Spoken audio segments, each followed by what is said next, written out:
এই খাবারটা আমার জানা মতে খুব কম মানুষে খেয়ে থাকে। এই খাবারটা আমাদের এলাকার খুবই মজার এবং বিখ্যাত একটা খাবার। এই খাবারটা রান্না করার জন্য খুবই কম উপকরণ লাগে। চাল এবং ডাল একসাথে মিক্সড করে এক ধরনের ভাত রান্না করা হয়, যেটা আমাদের এলাকায় বলা হয় ডাল চালের ভাত। এই ভাতের সাথে আপনারা চাইলে যে কোনো ধরনের ভর্তা দিয়ে খেতে পারবেন। তবে আজকে আমি বানিয়েছি পেঁয়াজ, রসুন, শুকনো মরিচ আর সরিষার তেল। এই তিনটা উপকরণ দিয়ে একটা ভর্তা বানিয়েছি এই ভাতের সাথে খাওয়ার জন্য। তো ভর্তার সাথে সুন্দর করে হাত দিয়ে চটকে চটকে প্রথমে ভাতগুলো মেখে নিলাম। চটকানো দেখে আপনারা আবার ভয় পেয়ে চলে যাবেন না। একবার যদি এই ভাতটা খান না, এই ভাতের প্রেমে পড়ে যাবেন। তখন আর অন্য কিছু মুখে রুচবেই না।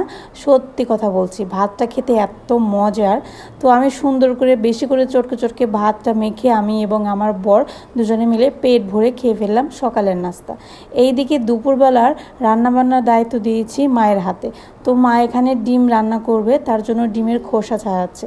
আজকে ডিম রান্না হবে পটল দিয়ে, সাথে আরও অনেক আইটেম তো করবই। তো এইদিকে দেখেন আমার ছেলে মেয়ে দুজনে দুষ্টামি করতেছে, আর মা রান্নাবান্নার জোগাড় যন্ত্র শেষ করে এখন ওদের সাথে একটু সময় কাটাচ্ছে। তো এই ছিল আমার আজকের মিনি ব্লগ।